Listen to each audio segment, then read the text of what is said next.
Hello, I'm Hewitt. I teach at the University of South Carolina's art department, and I'd like to introduce you to my show, Persistence.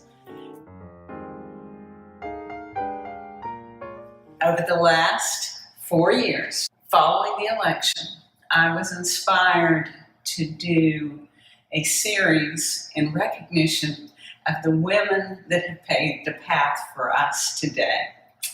And so I have traveled through the suffrage movement and into politics with these women, science, athletics, dance, in every area that I could try to think of. It is becoming quite a task in that I constantly hear of women that I have not yet recognized. And so at this point, I have chosen to continue working on this. In this particular exhibit, I believe there's 67 of my medals in recognition of women.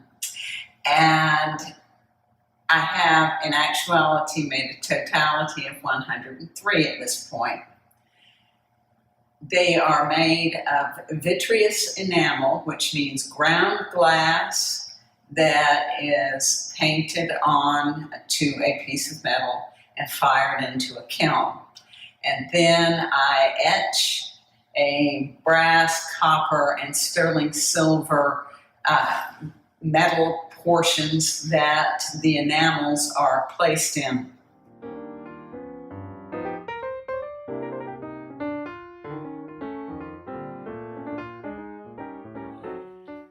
The first piece that I created was Victoria Claflin Woodhull, which is this centerpiece. And she was an inspiration because, as I mentioned earlier, I started this series right after the last election in 2016, our national election in 2016. Victoria Woodhull was the very first woman to ever run for president of the United States, years before women had the vote. Of course, she didn't win. At any rate, you can see the face is a vitreous enamel, and around her you have a brass foreground that is etched with a lace-like pattern. And I have on top of that set zircoins, CZs, all around. I wanted something very feminine, and I chose to make a bow as her clasp because these are medals and you wear a medal. At the base, there is a small disc that has woven hair in it, and that comes from the practice of the 19th century in which people, to honor their ancestors or their loved ones who might be going into a battle, would have a piece of jewelry made out of woven hair. And that is at the base. I've used sterling silver, brass, and copper in the piece. On the exterior, there's a sterling silver beaded edge. And on the rear of this piece, I used a piece of pierced sterling silver, again, to reference that very feminine aspect. This was a very brave woman to go out into the world and put herself forth in that manner. Another thing I want you to take note is how I've chosen to display this. Whenever an artist creates work, they need to think in the long range of how it will be presented to the public. And I chose to use vitrines and frames because, one, to some degree, they seal the elements around, thus cutting down on oxidation on the metal. And also, it's a very delicate fashion of installation. I create these stands for each one. Every single piece is individual and that the spacing is different. So a great deal of care has to go into determining how it will be displayed.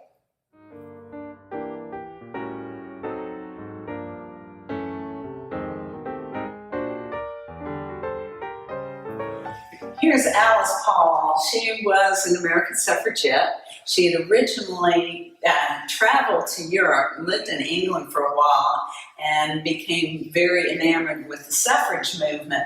And in turn, when she came back to the United States, she became a very vocal member of the women's suffrage movement and eventually would write the Equal Rights Amendment that still has not been approved for the Constitution.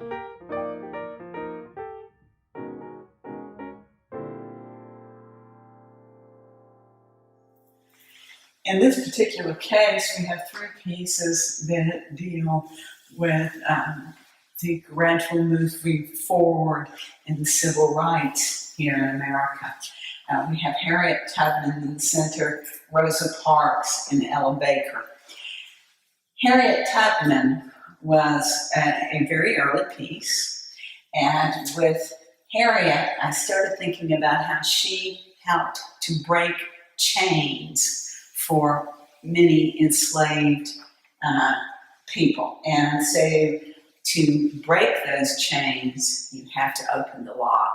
And I made a little lock based on what locks looked more like during the 19th century. And then the background or the surround around Harriet Tubman is from a map of the Underground Railroad. You can see the coal connected rivets that help put it together, and behind that you see a chain that has been broken.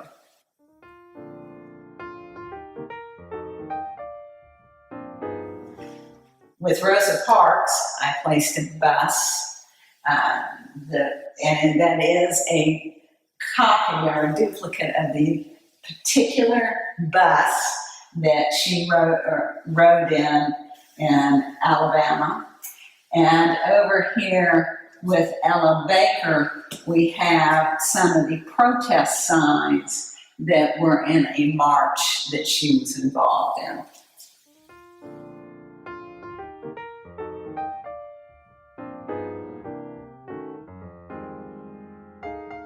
With regard to the enameling process, it has been a learning experience for myself all the way. And it has been a difficult journey. You might wonder as you walk through this exhibit why I chose some women and didn't choose others. Part of it is I might have put them in the kiln too long. And literally 30 seconds too long can make the face begin to deteriorate and not be as clean cut.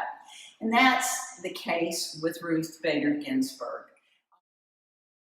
I use a multi-step process. First, I start out by cutting out pieces of copper and doming them. Now, there are a couple of enamels in here that are done on steel. And it's easy to recognize the ones on steel from the ones on copper. The steel ones are flat, whereas the coppers are domed. Once you have the piece of metal cut, I have to cover it with white powdered enamel. I fire it in a kiln to 1450 degrees. That's the easy part. After the white enamel's on, I begin the portrait. Now, I've looked up photographs of all these women, and then I put them on a type of iron oxide transfer paper that I transfer onto the white glass enamel. And that gives me a rough outline to work with. That I then fire at a lower temperature, around 1400 degrees, and it gives me the faintest outline of the shape and the position of their different facial parts. Then, looking at the original photograph that I had, I began to paint in with watercolor enamels. And I used water just like I was watercoloring, and I slowly began painting in the face and putting in all the details. Timing is essential with doing enamels, and certain colors can't handle just 3 degrees more than another color. Red being the most difficult of all the enamel colors. It will very quickly turn into black. And so in looking at some of these, you will see that their facial tones might be more successful than others. Ruth Bader's, she burned out a little bit. She was in the kiln a little too long.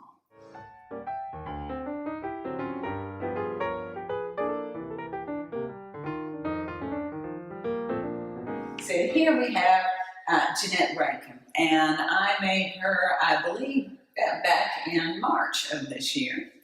And with her, you can see the details are very clear.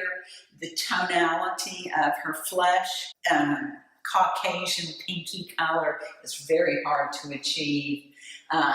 Turned out just very well, and it's because I've learned exactly when I need to turn off my kiln or open up the door of the kiln, pull them out. And that's another thing, you know, just the slightest little thing like the phone ringing and reaching for it can throw me off on opening up the kiln. So I have destroyed many an enamel that I had begun working on.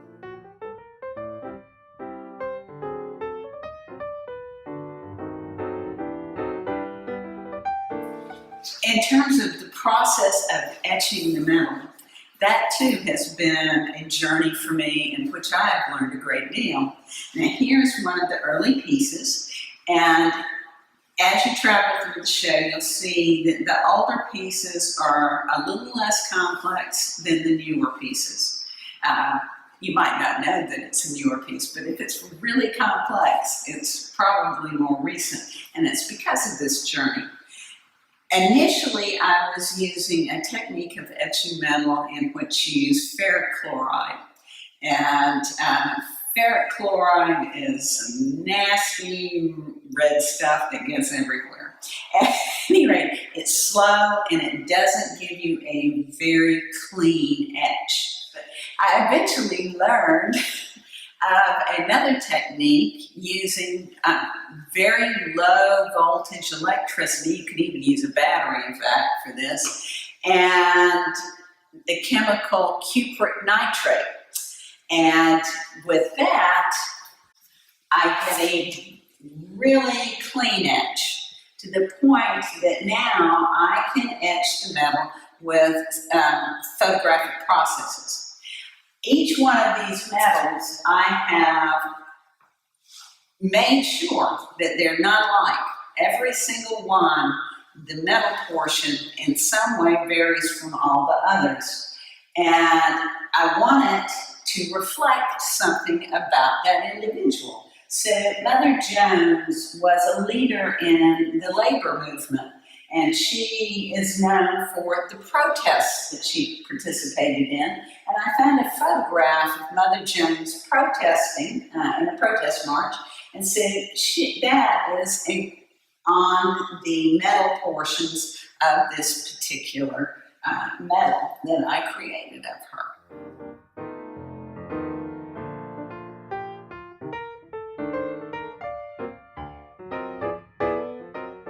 This particular metal is Sarah Breedlove, whose other pseudonym is Madam C.J. Walker. And she came up with a series of beauty products for African American women. And in deciding to do her, I looked at what her products look like. And this is based on the lid of her hair care jars that she sold. And she is the first female millionaire here in the United States, multiple millionaire. very successful woman. And here we have multiple layers, and it says beauty culture, because that was what was across the top of that jar.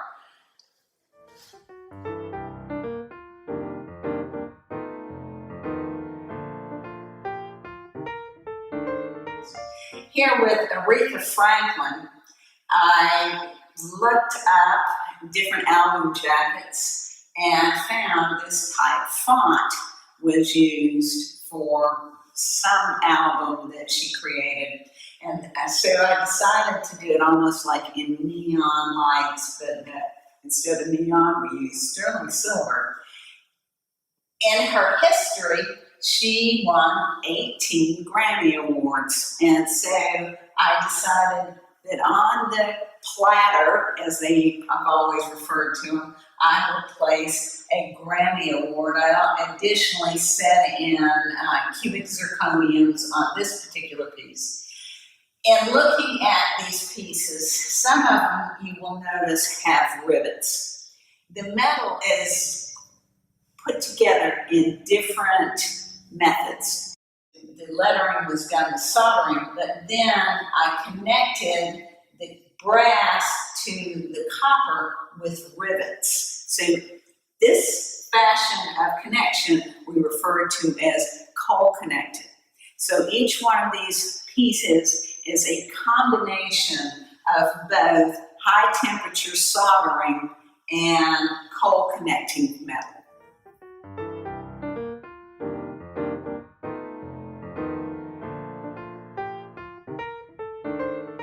In creating each one, I do a little bit of research about each individual. And for Diane Arbus, I found out what brand of camera she preferred. And then I created a medal that is a facsimile of the front face of the camera that she used.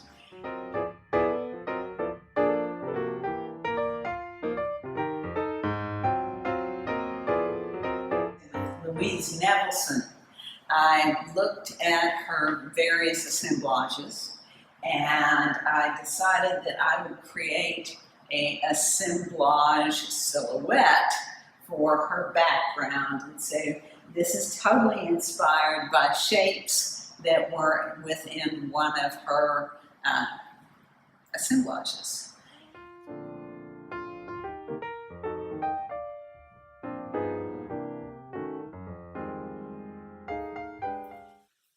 For Chanel, I decided that I needed to make a background or the metal appear like a Chanel handbag, those quilted leather handbags.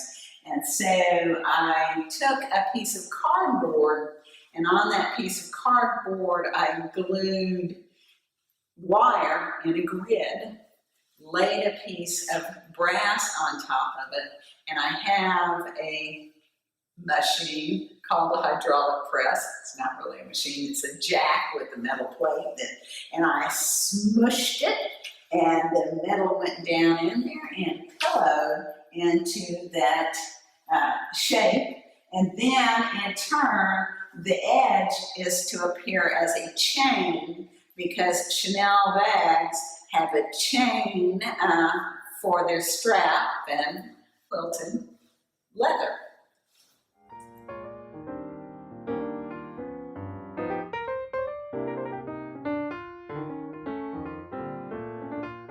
Here we have Maya Angelou, and she was one of the more difficult ones that I've made, just because I sawed out, pierced out every single one of the little bars for the bird cage. I ended up having to do this one twice because I kept on breaking the different things. It's 2 layers of brass on top of the copper layer, and the layer behind the bars, you have a bird sitting in the cage, and that's inspired by her poem, I Know Why the Caged Bird Sings, which I've always thought was just a brilliant poem.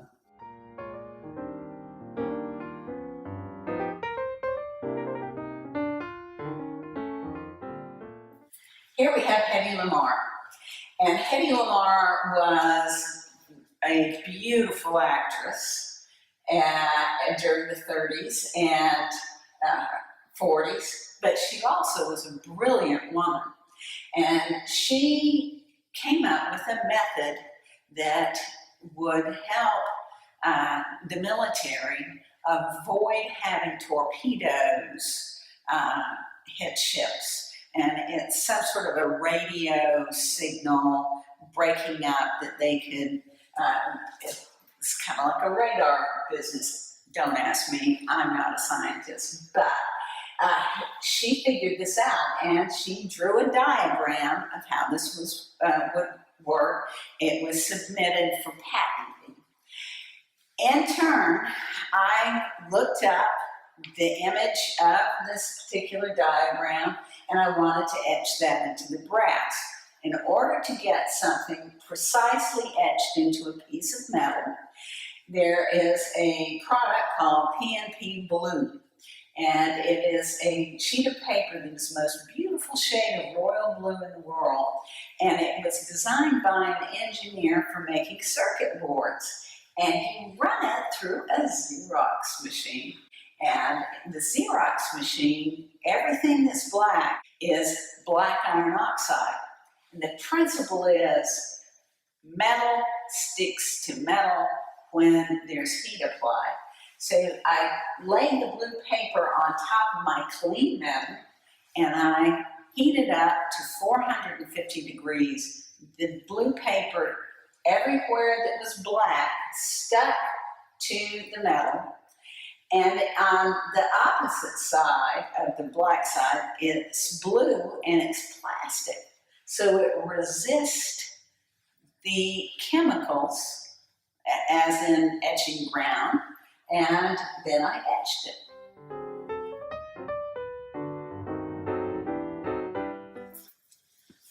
Margaret Sanger. Margaret Sanger helped to create family planning here in the country. Up until the 1930s, it was illegal for women to be taught how they could prevent pregnancy. And she had to work with very poor people and was appalled with some of the conditions they lived in. So when I started thinking about Margaret Sanger, I said, how am I going to portray Margaret Sanger? And I decided fallopian tubes and a uterus was a way to go. It's a rather floral grouping of body parts, but I think it gets a message across.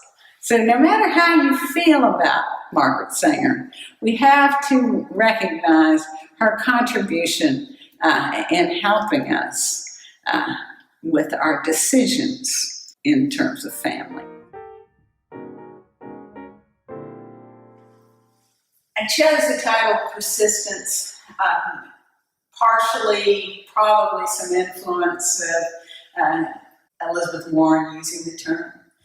Subconsciously, I don't know, but it is the ideal term for what these women have done. They were persistence, they plod along, and they have given us a wonderful road that we are traveling through today. And so I hope you can come see this exhibition and experience a little bit of history in a very visual manner. This exhibition is open through December the 6th.